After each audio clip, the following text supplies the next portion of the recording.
सभी school directors, principles and school admin people को timetable.pro.in की ओर से बहुत बहुत शुभकामनाएं। हम लेकर आए हैं AI powered school management system जो टाइम टेबल और स्टाफ मैनेजमेंट के वर्क को काफ़ी इजी कर सकता है। इस सॉफ्टवेयर में अवेलेबल चीज़ें हैं smart time table generator, proxy management, performance analytics, automated reports and AI recommendations.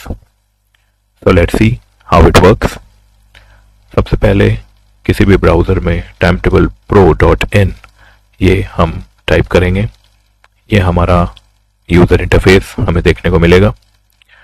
यहाँ पर आपको दिखेगा स्टार्ट फ्री ट्रायल, इस पर आप क्लिक करेंगे। अगर आपका आईडी पहले से नहीं बना हुआ है तो साइन अप, बहुत simple data, school name, school email ID and password जो रखना चाहें। After that create account. Account create होने के बाद लॉगिन में आप जो ईमेल आईडी पासवर्ड दिया है उससे आप यहां अपने अकाउंट को लॉगिन करेंगे। एक डमी आईडी मैंने यहाँ मेनली बनाया था जस्ट फॉर डेमो। सो यहाँ पर स्टार्टिंग से हम देखें तो टाइम टेबल प्रो के ठीक नीचे ट्रायल आपका कितने दिन का बचा है वो डेटा आपको यहाँ पर विजिबल होगा। उसके नीचे डैशबोर्ड के अंदर टोटल टीचर्स, क्लासेस, सब्जेक्ट। फिलहाल अभी हमने कुछ भी इसके अंदर इनपुट नहीं दिया है। इसके नीचे आते हैं लेफ्ट मोस्ट क्विक एक्शंस के अंदर फर्स्ट थिंग स्कूल सेटअप। हमें यहाँ पर कुछ डेटा इनपुट करना है स्कूल सेटअप में। उस डेटा को लेकर ये सॉफ्टवेयर वर्क करेगा और फिर हमें हमारा डिजायर्ड आउटपुट देगा। स्कूल सेटअप में आते हैं। स्कूल सेटअप में सिंपल स्कूल का जो डेटा है, school name, address, phone number, email ID. Phone number, email ID आप एक्चुअल रखिएगा, ये डेमो के लिए मैंने एक सिंपल से यहाँ लिख दिया, बट हमारे और आपके बीच में कम्युनिकेशन इस फ़ोन नंबर और ईमेल आईडी के थ्रू ही होगा। दिस इज द रिकॉग्निशन कि हम सही स्कूल से बात कर रहे हैं। कोई भी रैंडम फ़ोन नंबर या ईमेल आईडी पे हम रिस्पॉन्स नहीं करेंगे। सो इसलिए इन्हीं ये एक आपका वैलिडेशन हो जाता है स्कूल का। सो फिल दिस डेटा एक्चुअल। इसके बाद number of periods per day. आपके स्कूल के अंदर 7 पीरियड्स पर डे का स्कूल है, 6 पीरियड्स पर डे का है, 8 पीरियड्स है, 9, 10, एनी डेटा यहाँ पर आप डाल सकते हैं। अभी मैंने डाला हुआ है 7। तो ये number of periods per day लिखने के बाद हम जाएंगे अपडेट स्कूल। ये डेटा फीड हो गया। सेकंड कॉलम इसके अंदर है हमारे पास सब्जेक्ट्स के अंदर हम जैसे ही जाते हैं तो सॉफ्टवेयर अपने आप यहाँ पर 5 सब्जेक्ट रखता है, ये मानते हुए कि ये तो हर स्कूल में होंगे, English, Hindi, math, science and social science. फिर भी अगर इनमें से कोई सब्जेक्ट आपके स्कूल में नहीं है जस्ट डिलीट इट, ठीक है। इनके अलावा छोटी से छोटी क्लास से बड़ी क्लास तक जितने भी सब्जेक्ट आपके स्कूल में पढ़ाए जाते हैं यहाँ पर एक एक करके आप उस डेटा को इसके अंदर इनपुट कर दीजिए। अगर इस तरीके से आप डेटा इसमें इनपुट नहीं करना चाहते तो हमारे पास एक और ऑप्शन है, that is download demo excel. यहाँ पर आप जैसे ही क्लिक करते हैं तो एक डेमो फाइल यहाँ पर जैसे हम देख रहे हैं सब्जेक्ट डेमो, ये हमसे सब्जेक्ट का नेम और कोड ये हमसे मांगते हैं। कोड देना कोई कंपल्शन नहीं है but subject name is compulsory. तो हम जाते हैं हमारे स्कूल डेटा पर। यूजुअली हर एक स्कूल की जो डेटा है वो एक्सेल पे बना हुआ होता है। तो ये हमारे पास सपोज पहले से ये बने हुए स्कूल डेटा है कि हमारे स्कूल में ये सब्जेक्ट्स जो हैं पढ़ाए जाते हैं। तो हम यहाँ से इस डेटा को कॉपी करेंगे और कॉपी करके हमारा जो सब्जेक्ट डेमो 1 नाम से जो फाइल हमारे पास आई है उसके अंदर सब्जेक्ट नेम वाले कॉलम के अंदर इसे पेस्ट कर देंगे। अगर आपके पास ऐसा नहीं है आपका डेटा अवेलेबल तो आप फिर एक एक करके अपना सब्जेक्ट नेम यहाँ पर टाइप कर सकते हैं। तो यहाँ से हमने ये डेटा कॉपी किया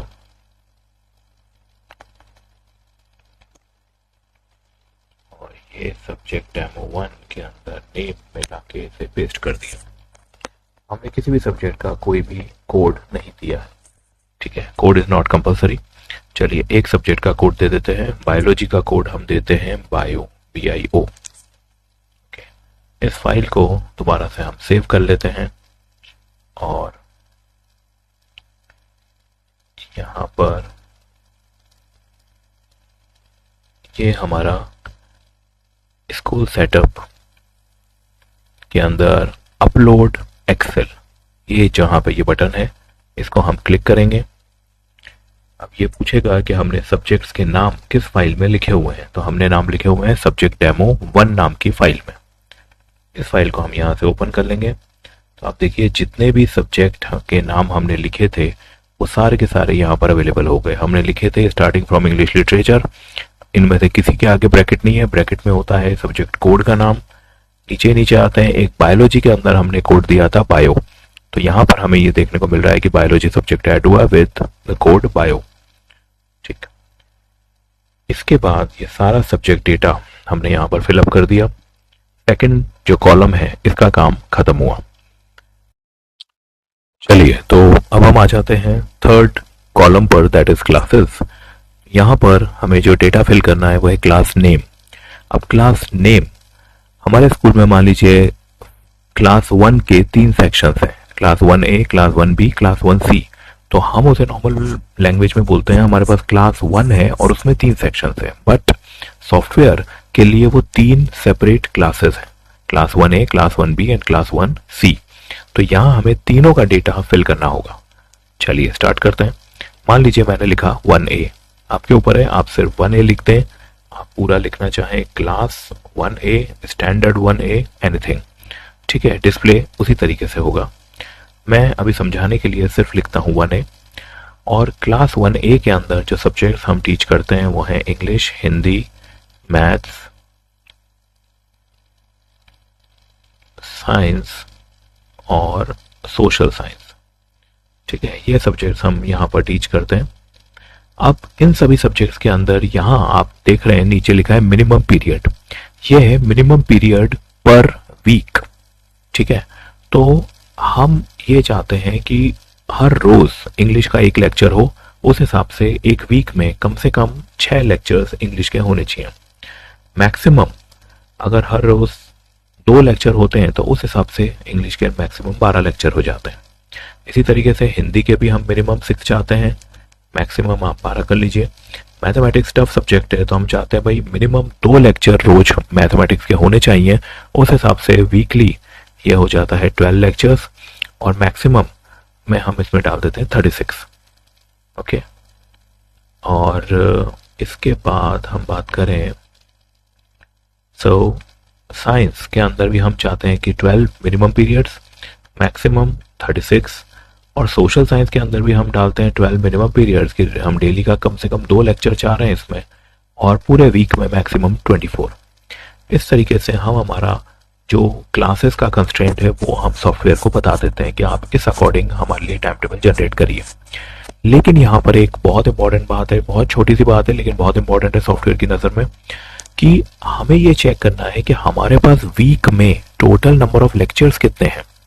6 डे अ वीक का हमारा टाइम टेबल है और 7 पीरियड्स डेली हम पढ़ाते हैं, तो 7 6 42, हमारे पास मैक्सिमम 42 लेक्चर्स हैं एक वीक में।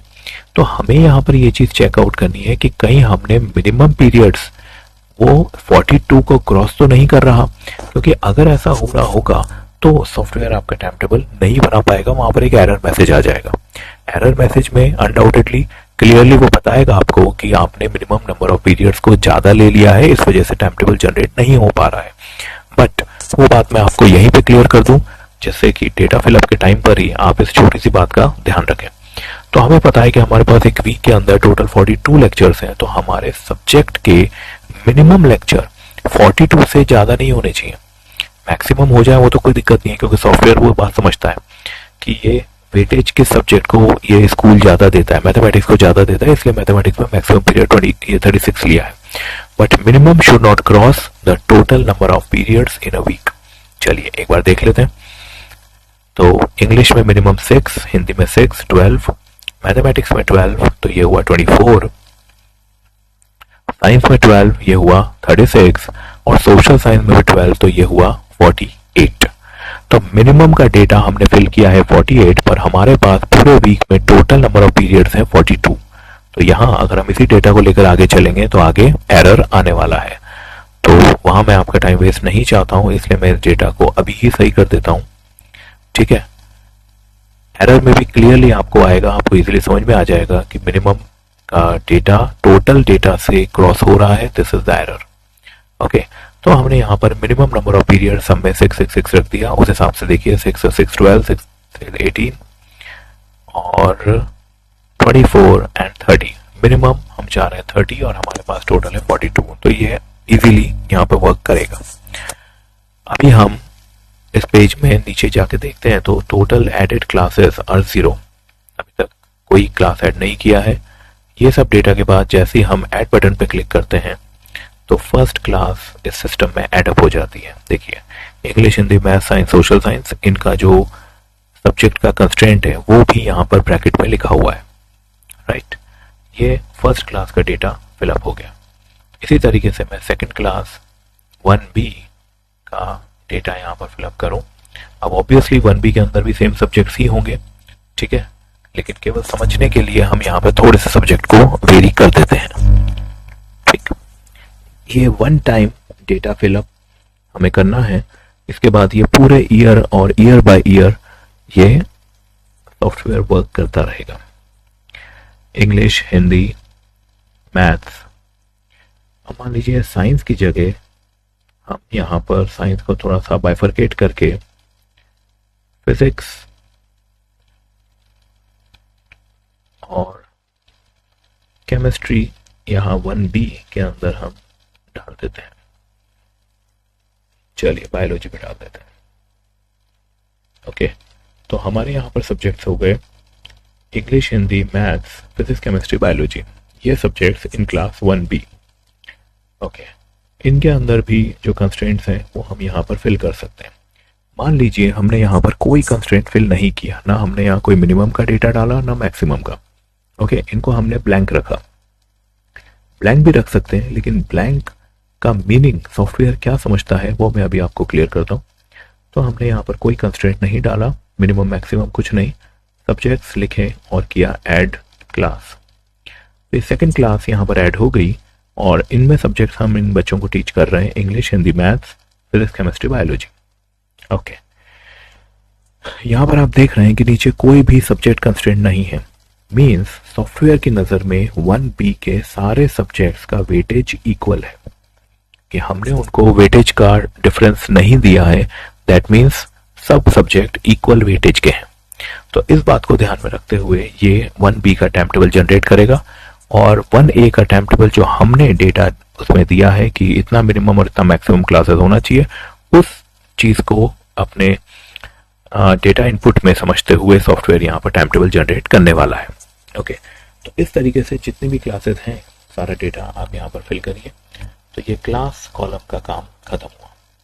इसके बाद आते हैं हम टीचर्स। तो हमारे स्कूल के अंदर कितने टीचर्स हैं उनका हम यहाँ पर एक एक करके डेटा फिलअप कर सकते हैं। थोड़ा सा मेहनत का काम होगा, इसलिए हम आते हैं यहाँ पर डाउनलोड डेमो एक्सेल करके एक बटन यहाँ पर दिया हुआ है।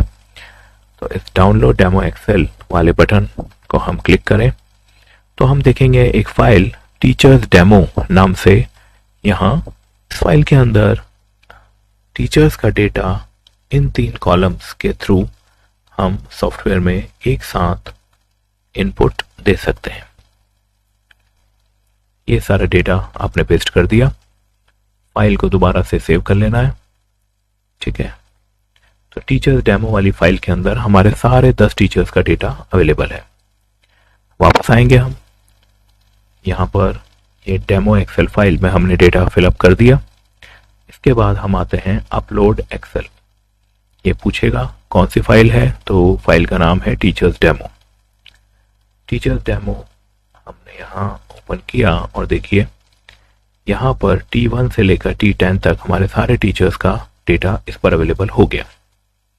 क्लियर? नाउ अभी टीचर्स का नाम, ईमेल और फोन नंबर ऐड हुआ है। अभी टीचर्स का सब्जेक्ट और टीचर्स का क्लासेस ऐड करना बाकी है। चलिए स्टार्ट करते हैं। फर्स्ट टीचर का यहाँ पर एडिट बटन पे हम जाएंगे। जैसे ही एडिट पे जाएंगे आप देखिए teachers name, email ID, phone number, ये सब अपने आप आ जाता है जो डेटा हमने दिया। इसके बाद हम जाएंगे सब्जेक्ट पर। फर्स्ट सब्जेक्ट मान लीजिए इंग्लिश है, T1 जो सर हैं वो इंग्लिश सब्जेक्ट के टीचर हैं, तो इनको हमने इंग्लिश सब्जेक्ट दिया। और ये कौन कौन सी क्लासेस को पढ़ा सकते हैं उन क्लासेस को हमें यहाँ पर टिक कर लेना है, ठीक है। क्योंकि हम प्रैक्टिकली ये देखते हैं कि एक ही सब्जेक्ट के हमारे पास कई टीचर्स होते हैं, लेकिन सारे टीचर्स सारी क्लासेस को नहीं पढ़ा सकते हैं। तो जो टीचर T1 टीचर हैं इंग्लिश सब्जेक्ट के, ये 1A और 1B को पढ़ा सकते हैं, तो यहाँ पर हमें 1A 1B के आगे टिक कर लेना है। तो जब इनका टाइम टेबल जनरेट होगा तो 1A 1B के अंदर इनकी अवेलेबिलिटी के हिसाब से इनको क्लासेस मिल जाएंगी। देन अपडेट टीचर्स, बिल्कुल इस तरीके से हम यहाँ पर एक एक करके इन सभी टीचर्स को क्लासेस दे देते हैं। चलिए एक और मैं कर देता हूँ आपके लिए। T1 टीचर को हमने यहाँ क्लासेस दे दिया, सब्जेक्ट दे दिया इंग्लिश और क्लासेस दे दिया 1A एंड 1B। अब हम आते हैं T2 वाले जो सर हैं, इनके आगे जो एडिट लिखा हुआ है इस पे जाएंगे। ये सारा डेटा इधर आया, सब्जेक्ट पे गए, इनका सब्जेक्ट है हिंदी और ये हिंदी दोनों क्लासेस 1A 1B को पढ़ा सकते हैं, तो दोनों पे टिक किया और अपडेट टीचर्स हमने यहाँ पर कर दिया। तो इस तरीके से अब एक एक करके हम सभी टीचर्स को उनके सब्जेक्ट अभी अलॉट करेंगे। ओके, तो यहाँ पर हमने T3 से लेकर T10 तक सभी टीचर्स को उनके जो सब्जेक्ट्स है वो यहाँ पर अलॉट कर दिए।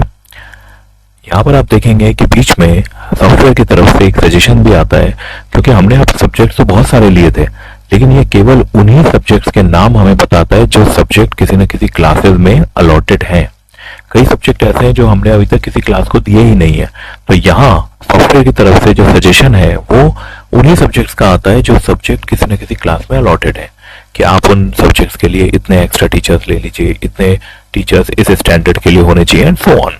तो ये एक सॉफ्टवेयर की तरफ से एक सजेशन रहेगा। अभी हम आगे बढ़ते हैं। T1 से लेकर T10 तक सभी टीचर्स को हमने यहाँ एक एक सब्जेक्ट अलॉट कर दिया। जैसे हम लास्ट वाला देख लें, T10 को यहाँ पर बायोलॉजी अलॉट हुआ है and he can teach in class 1A and 1B both. तो यहाँ पर हमारा डेटा इनपुट का काम खत्म होता है, ठीक है। हमने यहाँ पूरा जो डेटा इनपुट है वो हमने यहाँ पर कर दिया। इसके बाद हम आ गए बैक टू डैशबोर्ड, ठीक है। तो 10 टीचर्स हमें स्टार्टिंग में हमने जब देखा था तब यहाँ पर तीनों में 0 0 0 था। अब हमें दिख रहा है total teachers 10, total classes 2 and total subjects 14, ठीक है। इस पूरे डेटा को लेकर अब ये सॉफ्टवेयर अपना वर्किंग स्टार्ट करेगा। तो स्कूल सेटअप वो डेटा इनपुट का प्लेस है। इसके बाद हम सेकंड वर्टिकल पे जाते हैं, that is generate time table. So AI powered scheduling इस सेकंड वर्टिकल पे हमने क्लिक किया। ये इंटरफेस हमें इस तरीके से यहाँ पर देखने को मिला। तो देखिए इसके अंदर अभी हमने जनरेट नहीं किया है, तो 1A की क्लास पूरी अभी एम्प्टी है, 1B की क्लास पूरी एम्प्टी है, ठीक है। चलिए, तो हमें क्या करना है, सिंपल यहाँ पर जो हमें ये बटन दिख रहा है जनरेट टाइम टेबल, इस बटन को एक बार क्लिक कर देना है। जैसे ही हम क्लिक करेंगे यहाँ देखिए यहाँ लिखा हुआ आ गया time table generated successfully, created 84 slots. चलिए देखते हैं इन्होंने क्या किया है। हम यहाँ पर नीचे की तरफ आते हैं तो 1A का पूरा टाइम टेबल यहाँ पर बन चुका है। सिमिलरली 1B का भी पूरा टाइम टेबल यहाँ बन चुका है। क्लियर? इसके अंदर सॉफ्टवेयर की एक और अच्छी बात है कि ये हर एक डे में फर्स्ट पीरियड सेकंड पीरियड को शफल करता है, कि ऐसा नहीं हो कि अगर मंडे को इंग्लिश का लेक्चर लगा फर्स्ट पीरियड तो ट्यूसडे को भी इंग्लिश का ही फर्स्ट लगे, वेडनेसडे को भी इंग्लिश का फर्स्ट लगे एंड सो ऑन। तो वो बाकी सब्जेक्ट्स के साथ एक न्याय नहीं होता है। इस वजह से सॉफ्टवेयर खुद यहाँ पर पूरे वीक में सभी सब्जेक्ट्स को अपने आप यहाँ पर शफल कर देता है, ठीक है। इन सब शफलिंग में आप इसको क्रॉस टैली क्रॉस वेरीफाई कर सकते हैं। जो हमने कंस्ट्रेंट स्टार्टिंग में दिए थे वो सारे कंस्ट्रेंट फॉलो होते हैं, ठीक है। 1B में कोई कंस्ट्रेंट नहीं था, तो 1B को इन्होंने इक्वल वेटेज देकर सारा जो सब्जेक्ट्स हैं उनको यहाँ पर डिस्ट्रीब्यूट किया। ओके, अब 2 क्लासें हमने दिया था, तो ये हमें टाइम टेबल मिलता है क्लास वाइज। 2 क्लास दिया था तो 2 क्लास का टाइम टेबल आ गया, राइट। लेकिन हम यहाँ पर टाइम टेबल टीचर वाइज भी देखने को मिलता है। जैसे हम यहाँ टीचर वाइज पे जाते हैं तो देखिए ये सॉफ्टवेयर हर एक टीचर का भी डिफरेंट टाइम टेबल उनका क्या रहेगा पूरे वीक वो यहाँ पर डिस्प्ले करता है। जैसे टीचर T4 ये साइंस के टीचर हैं और इनके मंडे को केवल एक 4th पीरियड लेक्चर है, वो है 1A में। ट्यूसडे को सेकंड पीरियड है 1A में और ट्यूसडे को ही 7th पीरियड है 1A में एंड सो ऑन। ठीक है, सारे 1A हमें दिख रहा है। रीजन हमने 1B के अंदर साइंस सब्जेक्ट रखा ही नहीं था, तो T4 जो सर हैं, जो टीचर 4 हैं, वो साइंस के हैं। ठीक है, तो इसलिए केवल इनके यहाँ पर 1A ही सब्जेक्ट हमें देखने को मिल रहा है। इसके बाद हम जाते हैं नीचे T5 सब्जेक्ट, T5 में भी यही हो रहा है। T6 वाले जो सर हैं इनका जो सब्जेक्ट है ये 1A और 1B दोनों में ही अवेलेबल नहीं है। T8 जो टीचर नंबर 8 है इनको हमने दिया था फिजिक्स और फिजिक्स केवल 1B में था, तो 1B के अंदर ये फिजिक्स का मींस यहाँ टीचर्स के इंडिविजुअल टाइम टेबल भी हमारे सामने यहाँ डिस्प्ले हो जाते हैं। T1 जो यहाँ पर इंग्लिश के सर थे, तो T1 जो सर हैं उनके मंडे को फर्स्ट लेक्चर है 1A में, मंडे को सेकंड लेक्चर है 1B में एंड सो ऑन। ये उनका पूरा टाइम टेबल हमारे सामने हमें दिख रहा है, राइट। इस सॉफ्टवेयर की एक और बहुत अच्छा फीचर, बहुत अच्छी एक खूबसूरती कि फ्री पीरियड्स का भी डेटा आपको यहाँ पर जनरेट टाइम टेबल वाला जो कॉलम है उसके अंदर देखने को मिलेगा। कैसे? मंडे को फर्स्ट पीरियड में हमारे स्कूल के ये सारे टीचर्स हैं जो कि फ्री हैं। ठीक है, तो हमें स्टाफ रूम में जाके वेरीफाई करने की जरूरत नहीं है, हमारे पास ये डिजिटल फॉर्मेट में ये अवेलेबिलिटी है कि ये सभी टीचर्स मंडे को फर्स्ट पीरियड में फ्री रहते हैं। मंडे को सेकंड पीरियड में अगर हम बात करें तो ये सारे टीचर्स फ्री रहते हैं, that's one and so on. तो मंडे को सभी 7 पीरियड्स के अंदर कौन कौन टीचर्स फ्री हैं, इस तरीके से पूरे वीक में ट्यूसडे, वेडनेसडे, थर्सडे सभी के अंदर सारा डेटा हमारे पास यहाँ पर अवेलेबल है। ओके, तो ये अभी इस पर्टिकुलर कॉलम का 50% वर्क मैंने आपको समझाया। यहाँ पर ये सारा जो टाइम टेबल है इसको हम एक सिंगल क्लिक में download all teachers time table करके हम यहाँ क्लिक करें तो सभी टीचर्स का पूरा जो टाइम टेबल है वो हमें सेपरेट एक एक पेजेस के अंदर यहाँ पर एक सिंगल क्लिक में मिल जाएगा। हम class wise time table download करना चाहते हैं, हम यहाँ इसको क्लास वाइज पे आ जाएं और इधर दोबारा से download all class time table वो भी अवेलेबल है। किसी सिंगल क्लास का टाइम टेबल डाउनलोड करना है तो सिंगल क्लास का भी है, पूरे स्कूल का एक साथ करना है तो वो भी अवेलेबल है, राइट। ये हमारा एक इस पर्टिकुलर जनरेट टाइम टेबल का 50% वर्क अब है यहाँ पर समझ में आया। रिमेनिंग 50% को समझाने के पहले मैं यहाँ तक के डेटा से आपको रिपोर्ट सेक्शन में कैसे इसका आउटपुट होता है वो एक बार दिखाना चाहूंगा। तो सेकंड कॉलम से हम वापस बैक जाते हैं। ठीक है, तो सेकंड कॉलम में हम बात कर रहे थे जनरेट टाइम टेबल का। जनरेट टाइम टेबल का भी 50% समझने के बाद हम आते हैं व्यू रिपोर्ट्स पे। ठीक है, क्योंकि आपस में इंटरलिंक्ड है इसलिए मुझे अभी समझाना पड़ेगा। व्यू रिपोर्ट्स में हम आए, यहाँ पर हम स्टार्टिंग डेट और एंड डेट के बीच में रिपोर्ट्स जनरेट कर सकते हैं। स्टार्टिंग डेट हम कुछ भी डाल सकते हैं, मान लीजिए साल के शुरू की भी हम डेट डाल सकते हैं कि जनवरी से लेकर अभी तक का मुझे पूरा रिपोर्टिंग चाहिए, या मैं सिर्फ नवंबर की बात कर रहा हूँ तो नवंबर में 1 नवंबर से स्टार्ट करके लास्ट डेट 30 नवंबर तक का मैं यहाँ पर डेटा आपसे चाह रहा हूँ। तो साइंस के अंदर यहाँ पर 33 जो लेक्चर्स हैं वो अवेलेबल हैं। इसके बाद मैं आऊँ अगर इधर तो ये इंग्लिश के लेक्चर्स हैं 67। ठीक है, 67 लेक्चर्स हमने इंग्लिश सब्जेक्ट को दिए हैं 1 नवंबर से लेकर 30 नवंबर के बीच में। ये 30 डेज के अंदर इस तरीके से यहाँ पर ये अवेलेबल है। ठीक है, तो 67 लेक्चर्स इंग्लिश के सर को देने हैं जिनका नाम है T1, teacher 1। Okay, right side में यहाँ पर आपको जो सब्जेक्ट डिस्ट्रीब्यूशन मिलता है ये फिक्स है, ये है वीक वाइज। क्लास 1A के अंदर हमने इंग्लिश सब्जेक्ट को 9 पीरियड्स दिए हैं, 1A के अंदर हिंदी सब्जेक्ट को 9 पीरियड दिए, तो ये फिक्स है, ये हर क्लास का हमने कितना सब्जेक्ट को कितने लेक्चर्स कितने पीरियड्स यहाँ पर दिए हैं, डेटा इज फिक्स। लेकिन टीचर्स को कितने कितने लेक्चर्स हैं वो यहाँ पर इस स्टार्ट डेट और एंड डेट के बीच में हम यहाँ टीचर्स का डेटा देख सकते हैं।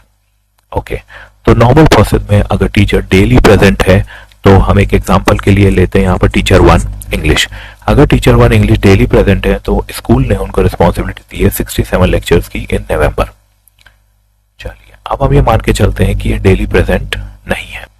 चलिए हम दोबारा आते हैं यहाँ पर जनरेट टाइम टेबल पे, और जनरेट टाइम टेबल पर आने के बाद एक और यहाँ पर हम एग्जांपल लेते हैं जो बहुत यूजफुल होगा आपके लिए। सपोज किसी दिन एक से ज्यादा टीचर्स एब्सेंट हो, जो कि यूजुअली होता है, तो एक हम एग्जांपल उसका भी ले लेते हैं। तो देखते हैं कौन से टीचर्स के ज्यादा क्लासेस हैं। तो इंग्लिश, हिंदी, मैथ्स, इन 3 टीचर्स की ज्यादा क्लासेस थी, ठीक है।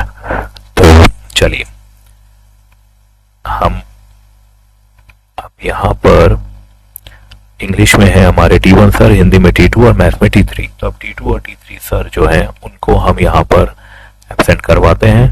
तो T2 और T3 ये दोनों सर एक ही साथ एब्सेंट हो गए, और एब्सेंट हुए ये डेट 4 नवंबर, ठीक है। 4 नवंबर की डेट को इन्होंने अपना लीव एप्लीकेशन दिया कि उस दिन ये दोनों ही नहीं आएंगे। तो एक से ज्यादा टीचर्स अगर एब्सेंट होते हैं तो सॉफ्टवेयर कैसे वर्क करता है, चलिए वो देखते हैं। फिर से हमने यहाँ पर सबसे पहले दोनों टीचर्स को चूज कर लिया कि जो जो एब्सेंट होने वाले हैं 4 को, T2 and T3। Assign proxy अभी अवेलेबल नहीं है, ऊपर की तरफ गए, इसको फ्रीज किया, टाइम टेबल को वापस नीचे आए, असाइन प्रॉक्सी किया। असाइन प्रॉक्सी करते ही यहाँ पर डेटा लिखा हुआ आ गया कि प्रॉक्सी असाइन सक्सेसफुल, यहाँ आप देख सकते हैं। चलिए देखते हैं इन्होंने कैसे प्रॉक्सी असाइन किया है। तो दिस वन, ये इस तरीके से प्रॉक्सी असाइन हुआ कि ट्यूसडे फर्स्ट पीरियड था मैथमेटिक्स का, लेकिन प्रॉक्सी गया है T5 को, हिंदी का प्रॉक्सी गया है T4 को, मैथ्स का प्रॉक्सी गया है T4 को। इस तरीके से फर्स्ट A में प्रॉक्सी असाइन हुआ, फर्स्ट B में भी T4 T5 को यहाँ पर प्रॉक्सी असाइन हुआ, ठीक है। चलिए देखते हैं रिपोर्ट सेक्शन में। वापस से हम बैक गए, रिपोर्ट सेक्शन में गए, 1 to 5 हमने यहाँ लिया, अपडेट रिपोर्ट के बटन पे क्लिक किया। चलिए अब की बार क्या हुआ कि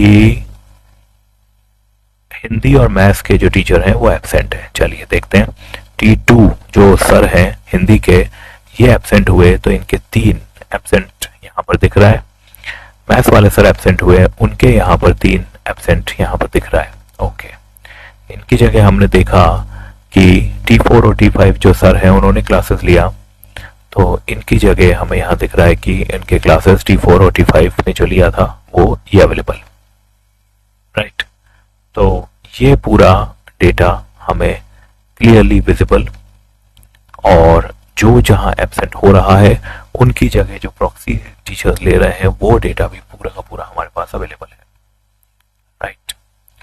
तो यहाँ हम आते हैं फिर से यहाँ जनरेट टाइम टेबल, और इसके बाद यहाँ save and reset, save and reset किया, दोबारा से ये नॉर्मल टाइम टेबल हमें मिल गया, राइट।